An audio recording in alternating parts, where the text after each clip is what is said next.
আর সবাইকে বলতাম যে আমার বাবার পরিচয় যদি আমাকে কেউ না চেনে তো সেই ব্যক্তির আমাকে চেনার দরকার নেই।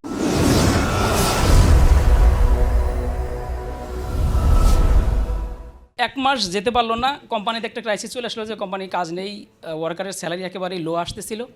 তো সেই সময়ে বাঙালিরা সবাই স্ট্রাইক করলো, ইন্ডিয়ানরা স্ট্রাইক করলো না, ইন্ডিয়ান এবং শ্রীলঙ্কানরা স্ট্রাইক করলো না, মরিশানরাও না, শুধু বাঙালি স্ট্রাইক করলো। যে আমরা অনেকেই লোন নিয়ে আসছে, অনেকেই বিভিন্ন এনজিও থেকে লোন নিচ্ছে, তাদের তো লোন দিতে হবে, কোথা থেকে দিবে। এবং ওখানে এমন একটা বিষয় ছিল তৎকালীন সময়ে কিছু বাইরে কিছু এক্সট্রা পার্ট টাইম করার মতো সুযোগ ছিল না, অনেক আইনকানুন করা ছিল, বাইরে কেউ বাঙালিদেরকে নিতেও না এরকম। তো সেই সূত্রে আমার সাথে পরিচয় হয় আমাদের কি বলে চাঁপাইনবাবগঞ্জ জেলার এক ভাই, আমাদের কোম্পানি বাবুর্চি ছিলেন, এবং যশোর নড়াইলের এক ভাই। ওনারা ওখানে একটু কাজ করতেন কি, উনি যে বাবুর্চি তো সবসময় কাজ করা লাগতো না, পার্ট টাইম উনি মাছের ব্যবসা করতো ওখানে।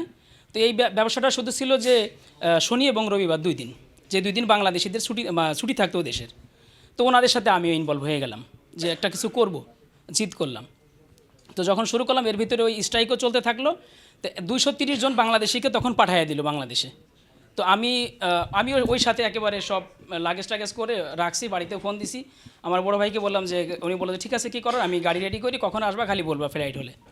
তো এরপরেও আমি আবার মন স্থির করলাম যে না, এখানে হেরে গেলে হবে না, আর একটু ধৈর্য ধারণ করতে হবে, দেখি কিছু করা যায় কিনা এখান থেকে। তো আমি আবার করলাম যে না, যত কষ্ট হোক আমি থাকবো। এবং ওই সাতক্ষীসের ওই ভাইটা আমাকে বললো যে তুমি আজকে গেলে তোমাকে কেউ 10 টাকা দিবে না, তুমি ভাবো কী করবা, আর তুমি ব্রিলিয়ান্ট ছেলে, তুমি ভালো লেখাপড়াও করছো মোটামুটি, আরবিও ভালো পড়ো, তুমি ওখানে গিয়ে আমি আবার ওই যখন আরবি নামাজ পড়াইছি 2 দিন, তখন আমাকে সবাই খুব ভালোবাসলো। তো সেই সূত্রে আমি করলাম।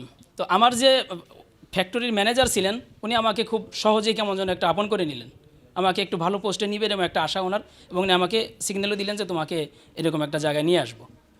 তো যখন সবাই হোস্টেলে পুলিশে ভরে গেছে একেবারে, বাংলাদেশ হাইকমিশনের কোনো সাপোর্ট নেই, তারা এসে বললো যে কোম্পানি যেভাবে বলে সেটা তোমরা বাধ্য কাজ করার জন্যই তোমরা আসছো। তৎকালীন সময় মিস্টার জাকির চৌধুরী ছিলেন, আমার ভালোভাবে জানা আছে, উনি আমাদেরকে আসলেন এবং আমাদেরকে সান্ত্বনা দিলেন যে কোম্পানি যেভাবে বলবে সেভাবেই করতে হবে। তো ওনারা চলে গেলে আবার বাঙালিরা খেপলেন যে না, আমরা কাজ করব না, বা ওনারা এভাবে একটু করলেন। তো পুলিশে যখন আসছিলেন তখন একটা হট্টগোল, মানে মারামারির মতো হয়ে গেল পুলিশের সাথে। তো ওই সময় 230 জনকে পাঠিয়ে দিল। তো আমি আবার ব্যাক করলাম, আমাকে একজন বলল যে আপনি এখানে দাঁড়িয়ে আছেন, যারা এখানে লিড দিল তারা তো নাই, আপনি দাঁড়িয়ে আছেন কেন? পরে আমি ওখানে গেলাম, অনেক রাত হয়ে গেল। তো এই সময়টা আমি 2 দিন না খাওয়া, আমাদের কারো খাবার নেই, কেউ খাচ্ছে না, রান্না করে রাখছে কেউ খাচ্ছে না, এরকম একটা বিষয়। আর আমি তখন নতুন গেছি, 1-1.5 মাস তখন প্রবাসের বয়স, আর ভয়ও কাজ করতেছে, টেনশন কাজ করতেছে, সব কিছু কী করব।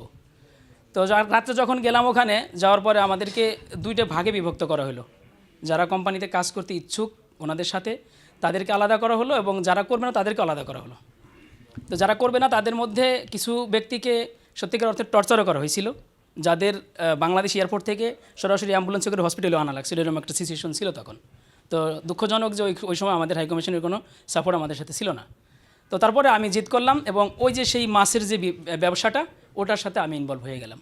মাছ প্লাস বাংলাদেশি যে পণ্যগুলো আছে যেগুলো আমাদের দৈনন্দিন দরকার, এগুলো নিয়ে আমাদেরকে যে কাপড় রাখার জন্য যে লকারগুলো দেওয়া হয়েছিল, ওই লকারটাকে দোকানের হিসেবে ওই যে কী বলে তাক হিসেবে ইউজ করলাম, করে ওখান থেকে শুরু করার পরে হঠাৎ করে একদিন যখন আমি ডিউটি চলাকালীন অবস্থায় গেট পাস নিয়ে আমি সিগারেট আনতে গেছি, সিগারেটটা খুব চলতো ওখানে, সিগারেট মোবাইল কার্ড। তো সিগারেট আনতে গেলে ওই দেশে মরিশান রুপির 22,000 রুপির সিগারেট আমার কাছে ছিল। তো ওটা আমাকে পুলিশে অ্যারেস্ট করলো, আমার কাছে তখন পাসপোর্টও ছিল না, এবং ওইগুলো তো করতে হলে লাইসেন্স লাগে, লাইসেন্সও তো নেই। তখন বললো যে পুলিশে দিবে বাই করে, কোম্পানিতে জানলে কোম্পানি এনি টাইম পাঠিয়ে দিবে।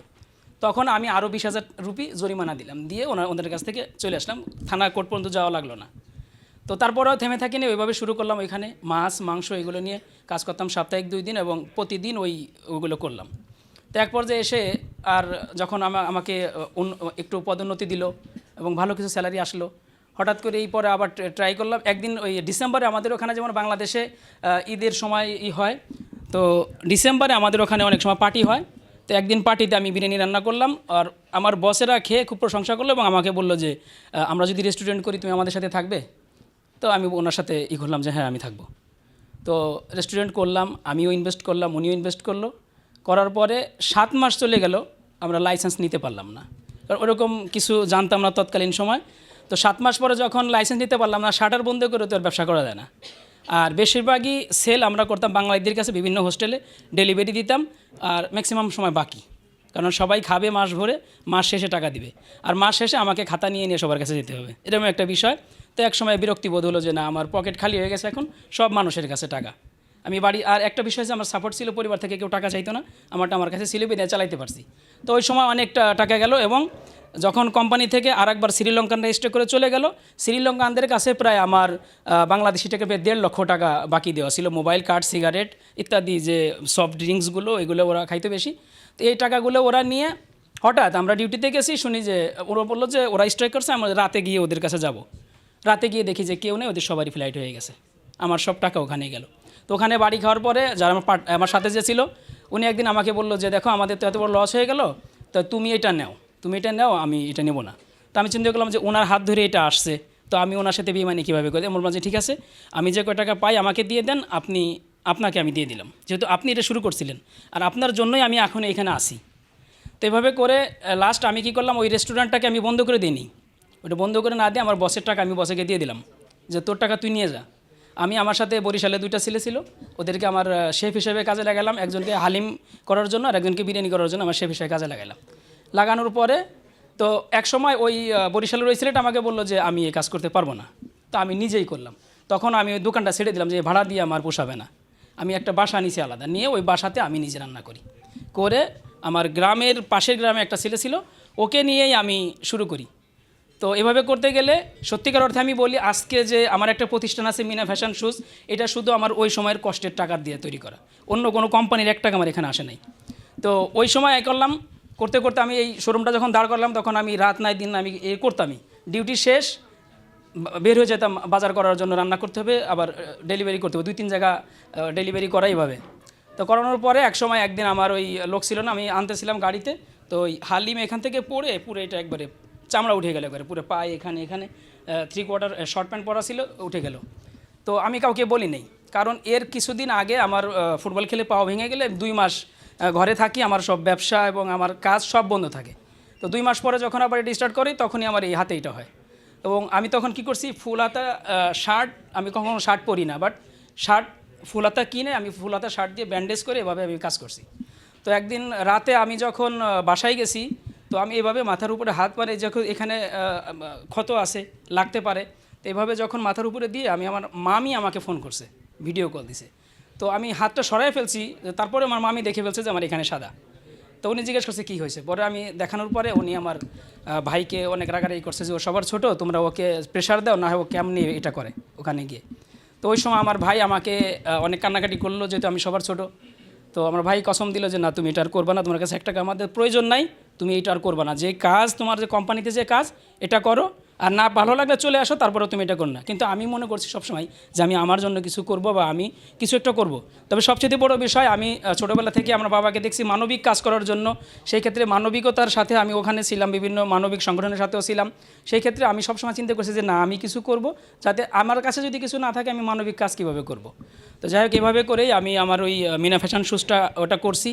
এবং পাশাপাশি আপনাদের এই প্ল্যাটফর্ম দিয়ে নিজের বলার মতো গল্প ফাউন্ডেশনে আসার পর থেকে যে পাওয়া, সেই পাওয়ার তো কোনো মানে বিবরণ দিয়ে শেষ করার নয়। এখান থেকে শিক্ষা গ্রহণ করে বেশ কয়েকটা ট্রাই করছি বিজনেস করার জন্য, 2টা ওয়েবসাইট করেও আমরা স্থগিত রাখছি, কারণ বাংলাদেশে আপনারা সবাই অবগত আছেন যে কমার্স সাইটের খুবই খারাপ অবস্থা ছিল। তো রিসেন্টলি আমি 5 জন মিলে ফরিদপুর জেলার একটা ট্রাভেলস এজেন্সি ওপেন করবো ইনশাল্লাহ। আগামীকালকে অফিস ভিজিট করার জন্য গুলশান অথবা ফুকেটে বলে যাব, দোয়া করবেন সবাই। আর এভাবেই হঠাৎ করে চলতেই আমার বাবা ইন্তেকাল করলেন। সেটা খুবই দুঃখজনক ছিল যে আমি কখনো সবাইকে বলতাম যে আমার বাবার পরিচয় যদি আমাকে কেউ না চেনে, তো সেই ব্যক্তির আমাকে চেনার দরকার নেই। আমি স্যারের সামনে আগেও একবার বলেছি, মিটআপে আমি আজও বলি যে ওই যেদিন আমি স্যারকে অভিভাবক মেনে, আমার বাবার পরবর্তীতে স্যারকে অভিভাবক মেনে একটা কবিতা লিখেছিলাম, এবং ওই কবিতাটা যেদিন আমি আপলোড দিছি সেদিন রাতে আমার বাবা মারা যায়। আমার বাবা সেদিন রাতে মারা যায়। তো যাই হোক, বাবা মারার পরে আমি মেন্টালি একটু শিখছিলাম। তার পরবর্তীতে যখন একটু সুস্থ হলাম, করোনা আক্রান্তের পর থেকে আজও পর্যন্ত আমি অসুস্থ, এবং বাংলাদেশে আসছি এই প্রিয় সম্মেলনকে কেন্দ্র করে, এবং সুস্বাস্থ্য এবং সুচিকিৎসার জন্য। সুচিকিৎসা হলে ইনশাল্লাহ আবার ফিরে যাব, এবং মরিশাসে আরও কিছু করার জন্য স্বপ্ন আছে, সবাই দোয়া করবেন। সবার জন্য অনেক অনেক দোয়া, ভালোবাসা, এবং প্রিয় স্যারের জন্য সবাই দোয়া করবেন। স্যার যেন আমাদেরকে এভাবে কন্টিনিউ হাজার হাজার দিন দিয়ে যেতে পারে, আমরা উপকৃত হতে পারি। অসংখ্য ধন্যবাদ সবাইকে। আসসালামু আলাইকুম রহমতুল্লাহি বারাকাতুহু।